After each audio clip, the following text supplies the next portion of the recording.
Do you ever meet somebody new and by the end of the conversation, you find yourself genuinely admiring who they are as a person? That happened to me today when I sat down with Jeff Rutt, CEO of Keystone Custom Homes, 32-year-old home building company that he started in Lancaster, Pennsylvania. In addition to being a successful home builder, Jeff also founded Hope International. Hope helps break the cycle of poverty by giving small loans to families all across the world, helping them achieve their dreams. Since 1997, when he founded it, Hope has loaned over $1.5 billion in 24 different countries across the globe. Jeff is one of the kindest, most sincere, and humble individuals that I've met. You are going to love this episode.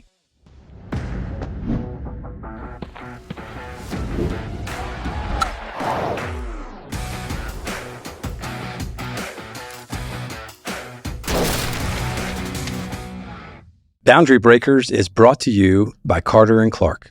Just in a couple of minutes, just give us a little bit of history on your background, your origin story, where you grew up.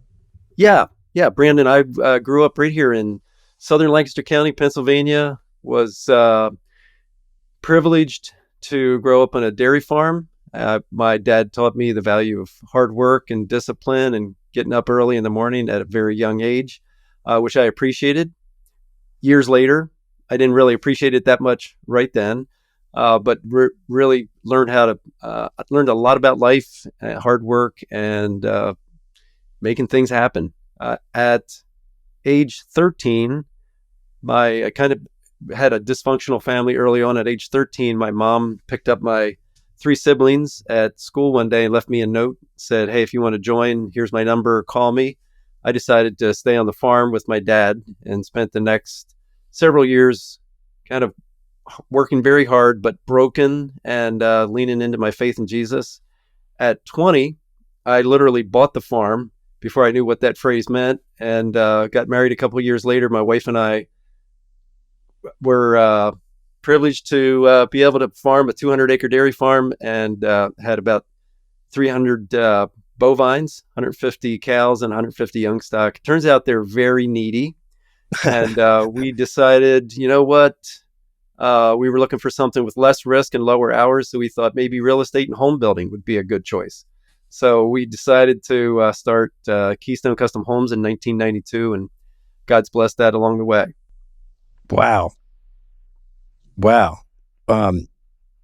So that's fascinating, and thank you for the transparency and sincerity about your childhood. It immediately made me think of mine. So my father passed away of a heart attack when I was 11. Wow. And one day he was fine, the next day he wasn't. So I had a 13-year-old brother, and so I can relate to being broken as a young man in a time, a very impressionable period. So I imagine that was not easy at all.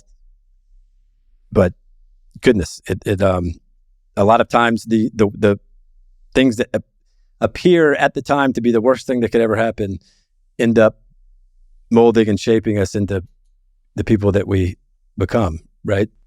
I believe that wholeheartedly. I believe God shapes us in the valleys. If you look at a mountain range, there's kind of that tree line. There's a lot of growth in the valley below that tree line, and there's examples all over the place of folks, including myself. I believe that those hard times are used to make us stronger. Yeah. Is that a part of your life that you find yourself looking back on in terms of what impacted you into the person that you are today? Yes, in a lot of ways, but I really didn't think about it at the time. And, even going through that transition time from the dairy farm when I was around 30, my wife and I were praying for what's next. What do we look for next? And we thought we would just do that, our whole lives. And so, really didn't feel like we were getting clear answers at the time. But through, the next 15 years, we were blessed with some really good years in the home building business. We started a nonprofit 501(c) charity, Hope International, And about 15 years after those prayers, I remember thinking, because it was at a time when things were starting to go well on the home building side, and on the Hope International side, we were hearing back from some of the things we were hearing back from the field. Nadia in Ukraine, who we had given a small loan to start a clothing business, decided she was just really doing well and just thriving, decided she was going to open a whole different department selling Portland cement. And you can't make this stuff up, but she was just doing really well. When she made her last loan payment, 18 months after her first loan, she came in and talked to her loan officer and said, I won't be needing any more loans because I'm not poor anymore. Wow. And, there's the two Muslim women in Rwanda who were thrilled about their tiny sneaker businesses thriving, but would sit outside during the worship and the word part of our loan meetings, but got drawn in first by the loan officer, and then the other believers in the group eventually came to Christ through that process. And then finally, Anastasia in Rwanda, in Burundi, who got a $20 loan, but leveraged that into a wedding business that now has 200 chairs, 200 baskets, and 200 place settings, and 3 wedding dresses, a small, medium, and large. And she's thriving. Wow. And we heard that, and combined with everything else, I remember talking to my wife and thinking, this is what the answer to our prayers were 15 years earlier, when we didn't think God was hearing our prayers. So I think to answer your question, it's a long time. Sometimes it takes a while, at least for me. I'm slow at getting the message. It's a journey. Right. No, I know exactly what you mean. And it's, I feel like God's timeline is a whole lot different in terms of perspective, right, than ours. And we tend to, I think, want things on our own timeline, and at least for me, it's easy to forget that it's not up to me. It is everything, God, biggest cliche probably ever now, but everything happens for a reason, and that there's a logical flow to all this. But so being a dairy farmer, for those of us that don't, I know being a farmer is difficult in general. So when you guys were praying for something different, was it because it's just a difficult life? It's hard to make a living that way? Part of it was I had a lot of interest in missions, and being a dairy farmer is 24/7, 365.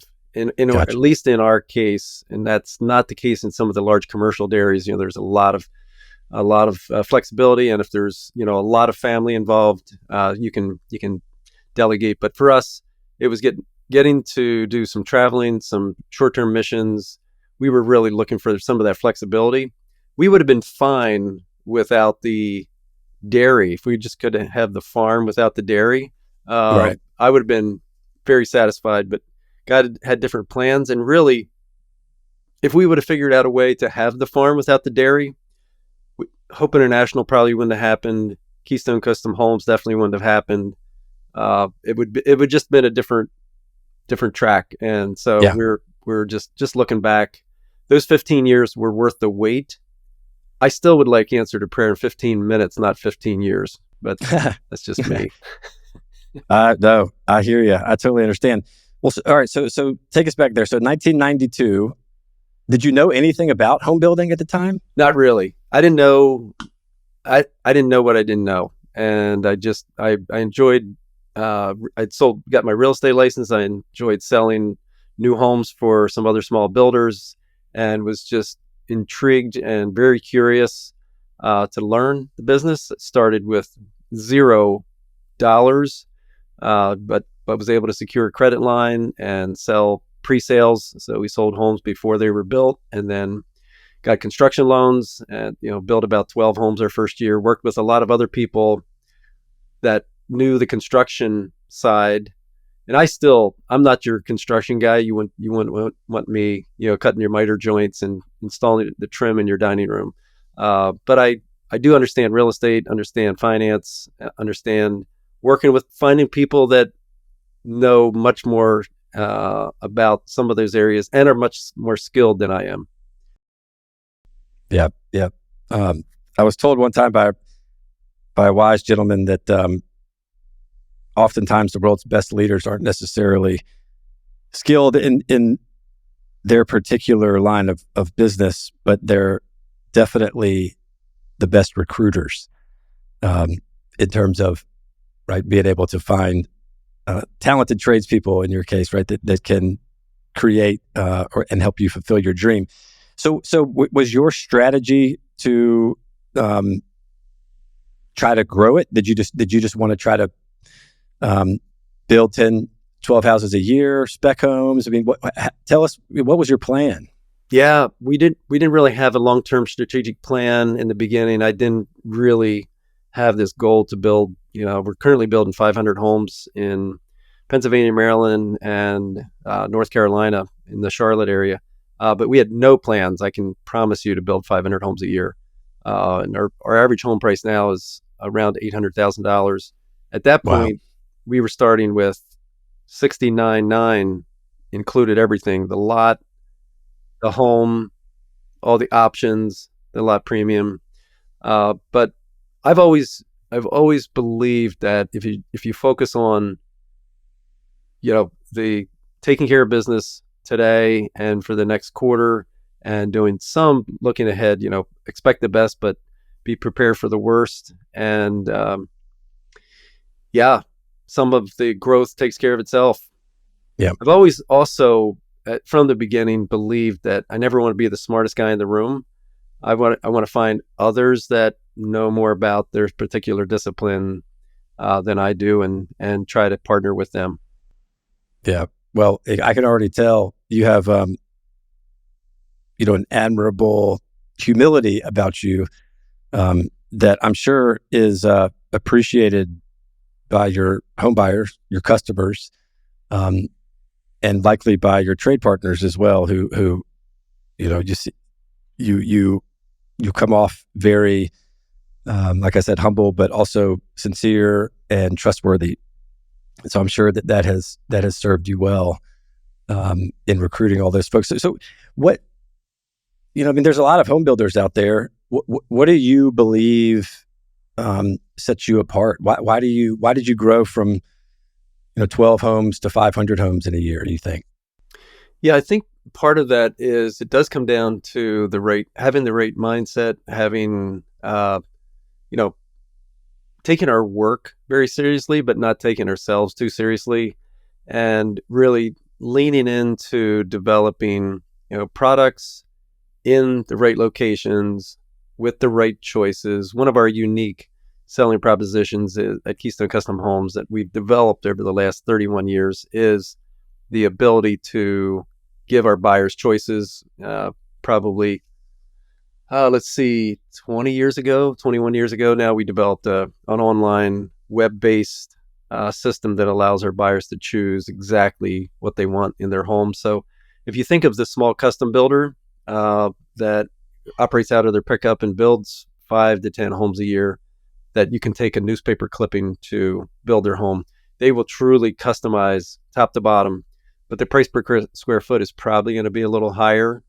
And then you take the other end of that spectrum, the public builders, no offense, but are building ugly shelter, that's, and they're stamping them out. Their price per square foot is much lower, and they're just, so we're in between there. We found a niche that there are a lot of folks out there that want to personalize their home somewhat, but not build a true custom home. So we have tens of thousands of options that are pre-designed, pre-planned, pre-priced, pre-drawn, that they can go through their shopping cart, point and click, and decide exactly what they want in their home. So that's kind of our unique selling proposition. And we've tried to take care of our customers. We very, very much focus on listening. We try to listen well. No, I love that. That's interesting. So you sort of systematized the custom home building process, at least from the customer's side of things, to keep costs down, but also allow for the customization that they want. Is that fair? Yeah. Yeah. No, that's an interesting, I mean, that's a great value proposition. And, a lot of it's, what always amazes me is it can be really difficult for some business people to articulate their niche and their unique value proposition as well as you just did. And I'm sure that probably has a lot to do with your success too, right? Understanding who you are, who you are and who you aren't, right? And finding the right clients. Well, that is exciting. Before we jump over to Hope International, over the last 32 years, is that right? Yeah. 32 years? Yeah, I guess it is 32 years. Yeah. Yeah. So there's been ups and downs along the way, right? Were there any major mistakes or oops or oh my gosh, what's going to happen moments that that helped shape who you are in terms of a business leader? Definitely. We definitely have made tons of mistakes, and we're blessed and grateful that we're still here. 2007, 50% of the builders in the country went out of business. Fortunately, one of the things that kept us in business was the fact that we had a pretty conservative debt to equity ratio. We didn't go crazy on the debt, on the leverage, like a lot of other builders. All the consultants were saying, maximize the assets, go 5 to 6 times on your debt to equity. That was a big thing, and from about 2000 through 2006, and then all of a sudden, a lot of those builders were gone. They were just completely out of business. So, but we definitely made mistakes along the way. I would say, there's one of the things that's helped us be successful through the years is being semi-aggressive on purchasing land and purchasing, opportunities in good locations where people want to live. It's hard to build a home if you don't have, a home site to put it on. But it's also, it's darn if you do and darn if you don't. If in those years when it went from about 2005 to 2008, there's definitely some properties that we bought that we definitely shouldn't have bought. And there was, we made some mistakes there, and we learned some lessons along the way. I would say also on the people side, we have an excellent team. We have a really strong team that's humble, hungry, smart, that leans into their building the American dream, for building dream homes so that we can invest in the dreams of the families we serve around the world. But we've made some mistakes through the years on hiring. And, I've learned through the years, I still probably, don't have it totally figured out, but, hire slowly and fire quickly. Instead of, we tend to go the other way. Our natural instincts are to, meet someone or see a resume and make a quick decision. And then once they're on the team and it just really slowly try to figure out if there's a problem, and it's better to do it the opposite. But we have a good team. Several years ago, we adopted the 40X, the 4 disciplines of execution. Chris Chesney put together a great system. The 4 disciplines being the WIG is the wildly important goal. Second discipline being the have the right lead measures. Third discipline being having a scoreboard, a player's scoreboard.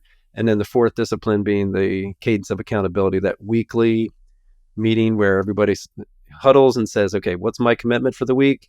Here's my metrics, go. Yeah. So I actually haven't heard of Chris Chesney's 4 disciplines. We follow, it's almost the exact same thing, put differently, right? Like, so there's they call it the BHAG, big, hairy, audacious goal, right? So it's those I like to pretend or think of myself as a student of leadership, at least try to understand what others are doing and how they're doing it. And I think there's a lot of wisdom in those systems, right? Having the cadence and looking at the right things, but Um, and I agree with everything you said also before. So much of it is about people, right? If you have the right mindset, you have the right people, um, a lot of it takes care of itself. What do you think about the sort of the home building industry, home building market? I know we are vastly underbuilt in terms of supply, but what do you think's sort of in the cards over the next couple of years? I think a lot of it depends on location. Real estate's very local. What I see over the next couple of years is there's going to continue to be a shortage of the best home sites in the best locations, just because there's a shortage. Just like there's a shortage of homes right now, there's a real shortage of home sites that take time to get through the approval process, to go through the entitlement. Especially here in the Northeast and South Central PA and Northern Maryland, that Baltimore, Washington, Philadelphia suburbs out into Lancaster. And yeah, I see the shortage of home sites continuing to unfortunately drive up cost. And it doesn't seem like that's going to change. The real question is, what's going to happen with interest rates, and everybody has an opinion. I just kind of watch what it's doing week at a time. Right. I know. I hear you. Yeah. If we only had a crystal ball, are you in a place where you're having to buy down interest rates to attract buyers, or is it just a little bit slower, or different types of buyers? How has that impacted you? Our company, Keystone Custom Homes, works together with several preferred lenders, and a few of them have some very attractive buy down products we've been studying this with the sales leadership team, that if you apply the dollars to buying your rate down on the short term, it's a lot more cost effective if you believe rates long term are going to drop. So if you do like a 3-2-1 buy down, you can save a lot more money in the short term than you can over the long term. Some folks, which I don't blame them at all, because nobody really knows what rates are going to do. Some of them will take those same dollars and buy down the rate for the full 30 years. And who knows? Yeah, but we have done a little bit of buy down. Most times what we found is buyers just like to apply it to their home price or their closing costs or their options. Yeah, that's interesting. I could see that. Sort of like, asking what somebody wants as a gift, and they're like, "Oh, just give me cash, give me a gift card, right?" Or give me cash, because they want the control to figure out what they want to do with it. That makes sense. Exactly. That makes a lot of sense. Well, so that's fascinating, and just very interesting. It is going to be interesting to see what happens in the market. So tell us about where you were when Hope International came about. Yeah. And what drove, how'd you get there? Yeah. Well, before I get to Hope International, I just want to say one more thing about Keystone. So please. So one thing that I would say has helped us through the years is putting the ideal team together. And, Patrick Lencioni talks about the ideal team player: hungry, humble, smart. And he has the whole example of, the polished leader that's looking to, be hired. And at the end of the day, he doesn't get hired, and it's the best thing they could have done. And, the humility being probably the most important piece of that hungry, humble, smart. And he's talking about people smart, not necessarily your IQ. So I think having a hungry, humble, smart team has really benefited us through the years, and really trying to lean in and focus on that. I think the other piece that I read a book recently called Ego is the Enemy. I think there's staying away from, and the two tie together very well, but just really trying to completely separate ego from, okay, what's right, not who's right. And what can we do as a team to advance the ball? What can we do to move down the field? And we don't really care who's right. What's right? What's the idea? And how do we advance the team? Yeah. As far as Hope International, I Yeah, I have always had a heart for missions. So I did a lot of after we got rid of those 300 bovines. I was loving. My wife and I went on a lot of short-term trips. I went on trips with other friends and saw a lot of the good, bad, and ugly in missions. Some of it was well intended, and I myself got pulled into a initiative where we were sending containers of food and medical supplies to Ukraine, Zaporozhye, Ukraine. And I remember I was really excited about it, but our efforts to do that over a period of years inadvertently were causing harm. And I remember the pastor of the church that we were connected with there in Zaporozhye sitting me down and saying, Jeff, your helping is hurting. And that one comment shifted our whole approach. We started investing in the families that we were serving in loans as small as $20, empowering them personally, financially, socially, and spiritually to become pillars in their own communities and to restore dignity in their lives.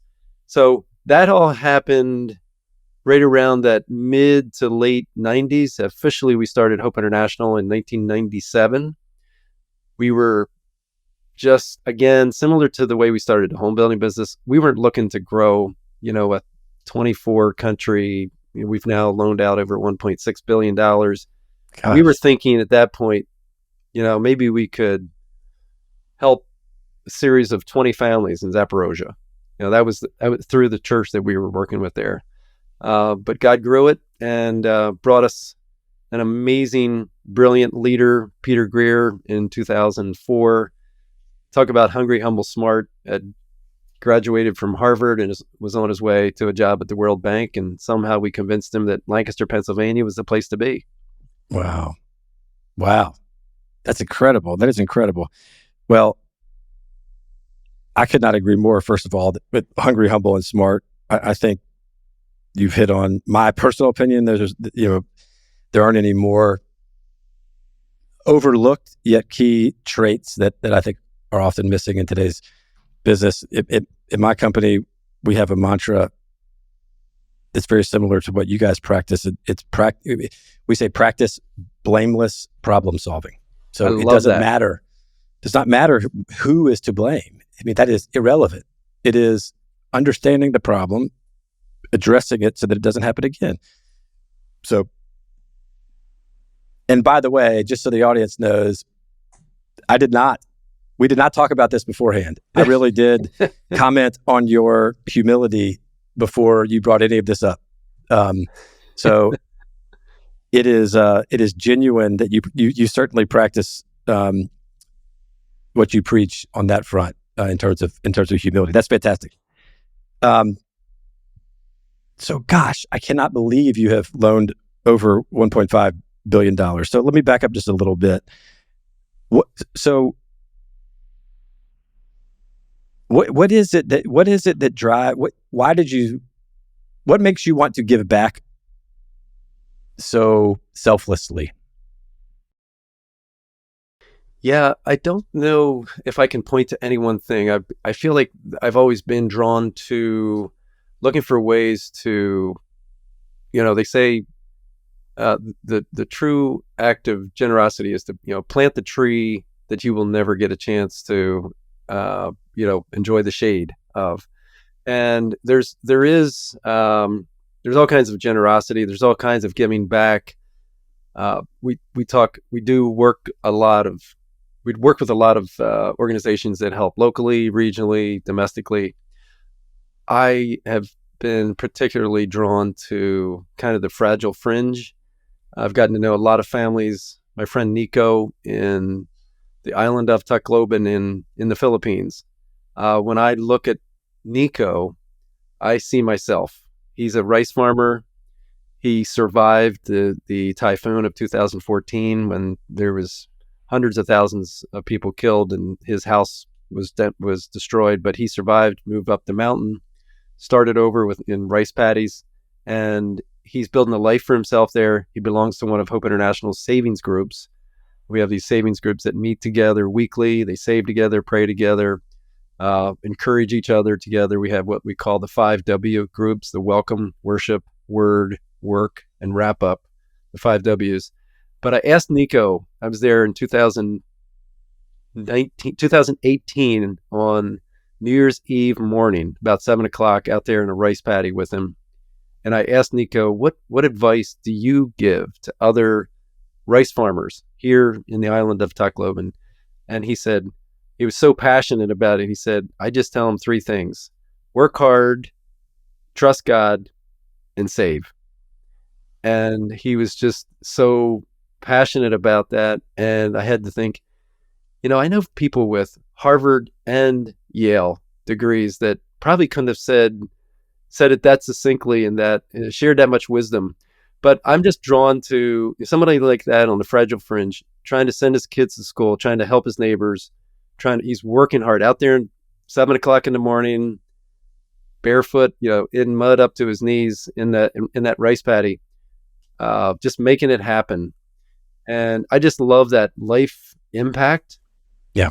And seeing lives change, and he's growing spiritually, growing personally, growing financially. That's amazing. So you seem like a selfless giver. Is somebody that derives joy not from receiving things from people, but through giving. Is that a fair assessment? I guess I don't really think of myself that. I mean, I feel like I'm so blessed. I live a blessed life. I have all the good things. I mean, I'm no Mother Teresa. My wife and I enjoy a beautiful old farmhouse that we live in. The grandkids can come over here. We enjoy, going on vacation and spending time together. We just went on a trip to Zimbabwe and Zambia together. So we were there for a couple weeks, and it's just all the good things, but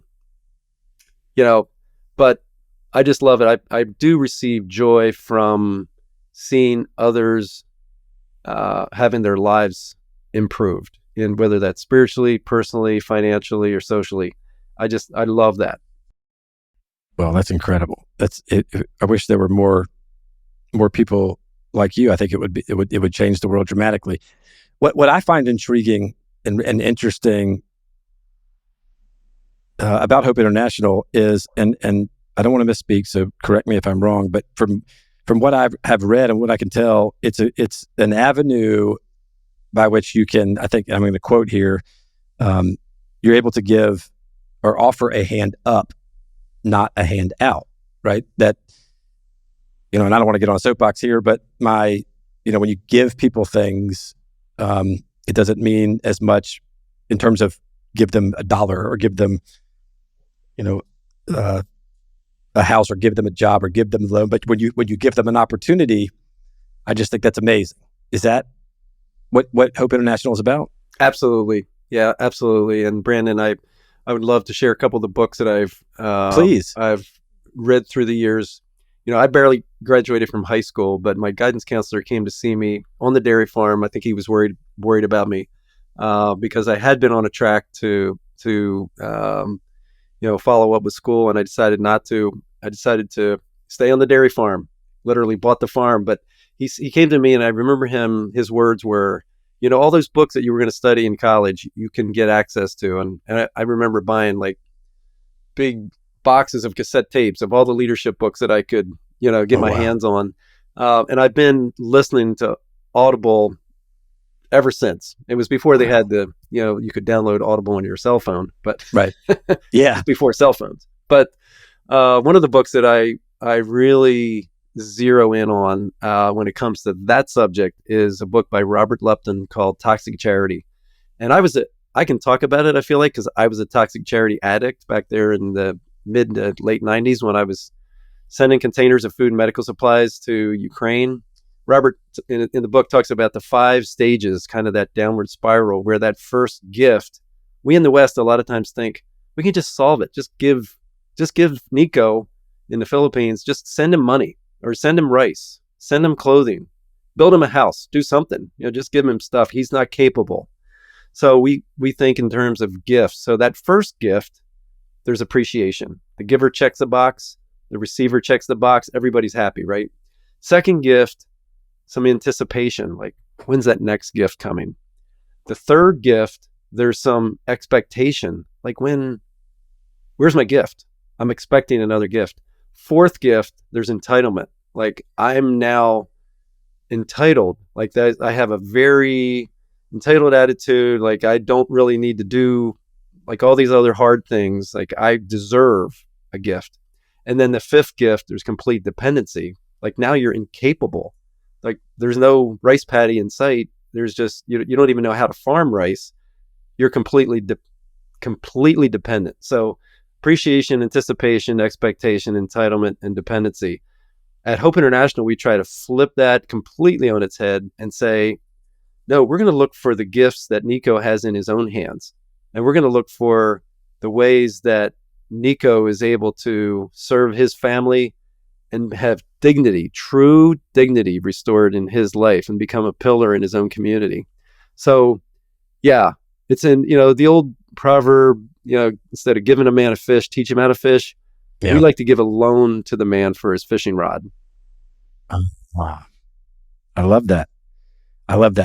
Well, it was one of the most inspiring things I've heard since I started this podcast, because gosh, it can, to me, it's infuriating how wrong we get the lesson that you just described, particularly in this country. And I mean, I think it's probably obvious, so we'll state the obvious or talk about all the entitlement programs. But it reminded me when you were mentioning those 5 stages. That's very similar to we used to every summer my family used to go to this place in South Carolina in the Low Country, and there were alligators in the lagoon, and they are very, very strict. Do not feed the alligators. And as a kid, I just could not understand why.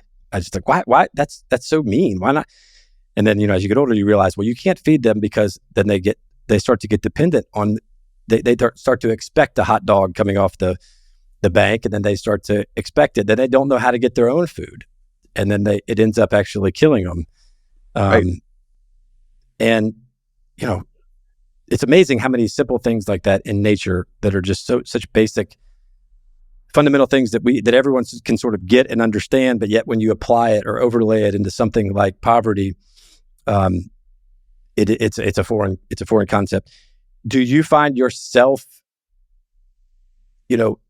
getting irritated with the way we handle things here, while you help, sort of the rest of the world, or what's that sort of dichotomy like? Yeah, it is frustrating to watch. And especially because we're so blessed. We have so much. I've read a book recently called by Kristen Welch called Raising Grateful Kids in an Entitled World. And I really believe that we have, as a country, we're developing this mindset of entitlement. And it's not good. If you get a chance to read Kristen Welch, Raising Grateful Kids in an Entitled World, she has a second book called Raising World Changers in a Changing World. But I think the other book that it reminds me of, Brandon, is this is what I have to focus on, is there's the book I just read recently called Unoffendable, and really looking for the good in there, because there is so much good in our country. There's so much good in the leadership of our country. We have so much to be thankful for, to not just focus on, here's all the things that are wrong, and jump on Twitter and shout at people. Yep. But to really love them and look for ways to bring out the best in our leaders, the folks around us, and to try to influence in a way that we can. But yeah, to answer your question, it is frustrating. It's how do we react to that? Gosh, I love that. It reminds me of Viktor Frankl, Man's Search for Meaning. He talks about all the things we can't control, but what we can control is how we react, and they can never take that away. That's right. I couple of weeks ago, I interviewed a young lady, very smart, charismatic, just unbelievable person named Asma Pajir. Asma escaped from the Taliban in Afghanistan when they retook the country after the U.S. forces left. And she helped 150 of her classmates also get out, and then went back and saved 4 other young women from being put into the sex trade. Wow. To be sold as sex slaves. And I talk about being appreciative and understanding. We were talking about her going to school, and she was saying, I mean, she's now in the U.S. She's fine. She was saying, you guys sometimes don't get it, right? Like you get a school bus that picks you up, and you get to go to school, and you go for, from 8 to 3. That she was talking about how she had to walk to school, and this could be difficult to get there. And if you're not from the right ethnic background, then you can't go to certain schools. I mean, it just unbelievable sort of yanked me into reality as a great reminder that we have a lot of, like you said, there's a lot of things to be thankful for. There's a lot of positivity. It seems like everyone wants to just focus on the negative. Yeah. We just came back from Zambia. We were in Mamba, Zambia, like about 3.5 hours past where the good paved road ends. And we met a gal there by the name of Suzanne, who to send her kids to school, she got a loan from her savings group. She was saving about $4 a month, but eventually got a loan from her savings group to buy a bus ticket to go to Lusaka to buy a bale of used clothing, which it's about a 6-hour ride on a bus on really bad roads. Bought a bale of used clothing, brought it back, sold it for a margin, made a profit, and was able to send her kids to school. And I promise you, it wasn't as nice a school as what we're sending, but she was like super dedicated, working hard, using the skills that she had on multiple levels through Hope's program there. But yeah, with so many of those things we take for granted. Absolutely. Well, so I want to, Jeff, make sure that you have a chance to share some other things too, because we're going to run out of time before we know it. If someone in the audience is interested in Hope International and how to get involved or read more, where should they go? Well, first of all, hopeinternational.org is our website. I would love to have them go check out our website. Peter Greer, our president, CEO, has written 15 books now. His latest book, Lead with Prayer, just came out last month. Probably the most impactful book that he wrote on my life was Mission Drift. And it just really, it's applicable whether it's, you have a small for-profit business, large business, charity, whatever it is, Mission Drift is a real thing. And I would encourage folks to, check out their, an event, close to you, wherever you're listening from, or go on a trip like we just did. The easiest trips to go on are to Dominican Republic. You can go on a 4-day trip, see the work that we're doing with a lot of the Haitian villages on the border between Dominican Republic and Haiti, and just see some of the work that's happening there that's really changing lives and allowing people to use the gifts that are in their hands to impact their lives. Oh, I love that. I'm gonna see if it's appropriate to take my kids. I've got 5 young kids that that need Brandon, you have to take your kids. Okay. My wife and I have been looking for, through our church, we were asking about a couple of different mission trips. We want them to see how good they have it over here. Yeah. And it's a great way for them to, it's a beautiful way to allow them to see there's other kids the same age. We have a lot of things in common. A lot of things. We have the same dreams, the same hopes. And we Hope International tries to partner with them, not come in and say, step aside, we'll take care of you, but really come in and support them and partner with them and allow them to restore dignity in their lives. But having kids see that it's life-changing to see the life change in your kids when they get to experience seeing what the, a lot of the world lives like. Yeah, I mean, it's such a great lesson on so many different levels, right? Just, having a charitable heart, but recognizing the blessings we have, while also sort of giving them this guidance and foundation of that it's not about a handout, right? but about a hand up. I love that. Yeah. Hopeinternational.org. So all of the different programs that you guys are involved in the 24 countries around the world. Yep. They're all on the website. So Yes. I would encourage everybody to go there. It's fascinating. Jeff, are there other books that you have read along the way that are influential? I would say probably one of the other ones that's really has been influential to me was Mindset. Really creating that, having that mindset that's focused on the activity and the effort, whether it's a team player, your child, whoever it is, versus the result. What's the activity and what's the effort going into it versus should we be rewarding the result if there was no effort, or should we not be rewarding a different type of result if there was a lot of effort? And so really looking at the activity, the work that goes into that, but then having the right mindset, the growth mindset, versus the fixed mindset was the whole theme of that book.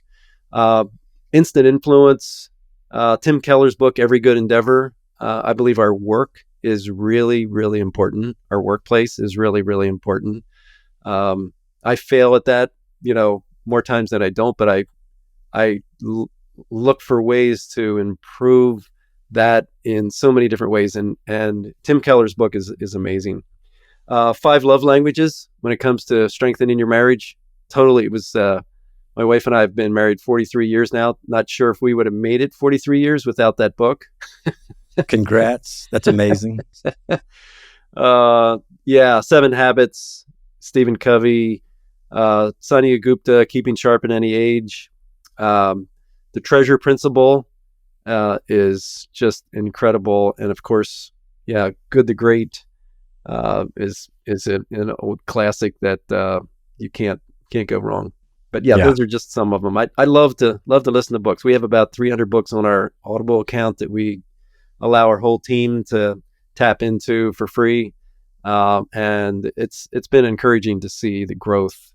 The last thing I will say is, if you haven't signed up for the app Readwise, it's an amazing app that sends you quotes of your favorite books. You just enter them in there. It's based on the algorithm of the most highlighted quotes and phrases through Kindle. Oh, wow. And so if you enter the book Good to Great, for example, it'll pull out the most highlighted quotes, and then it'll feed you the top 4 or 5 quotes from your favorite books. I have about 30 books in there that on a daily basis, it just feeds you 4 or 5 quotes. And it's good for somebody like me. I don't have that good of a memory. I can't remember all the best parts of the books that I've read. So it really helps refresh.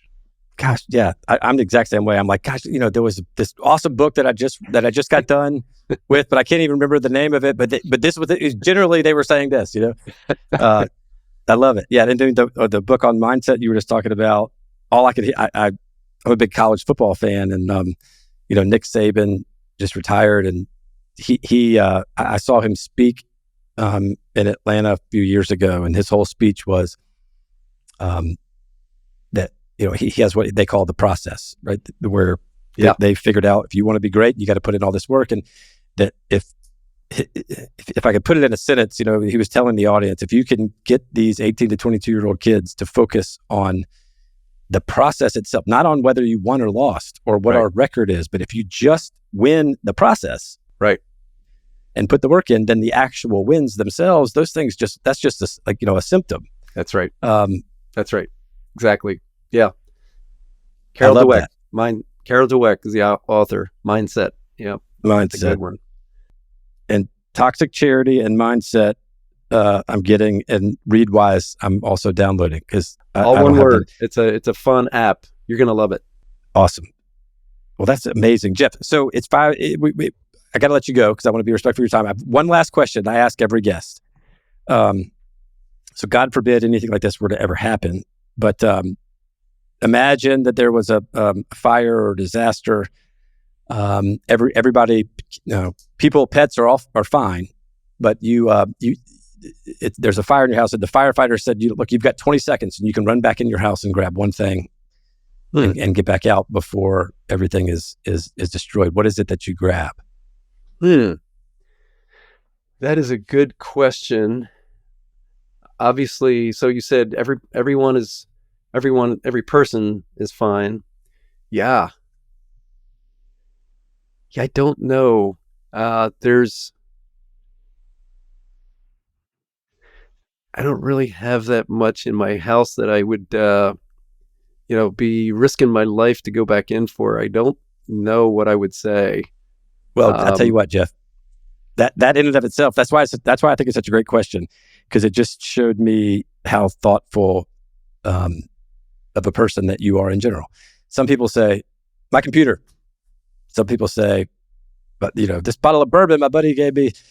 Other people that are introspective and careful and thoughtful, like you, you really put the time and effort to think about that. So, thank you. I think that's a compliment. I hope for what that's worth. Yeah. You're an amazing person. Oh, thank you. I really appreciate that. But I'm just trying to put one foot in front of the other and improve every day and just be, stay in God's will. Well, you're doing a great job, and you're a great example for a lot of us trying to do the same. So thank you for your time and your generosity. I very much appreciate it. Thank you, Brandon. Appreciate your time, and look forward to hearing the podcast. You are doing an amazing job. You're an incredible interviewer. You ask great questions and very thoughtful as the way you guide the conversation. So thank you.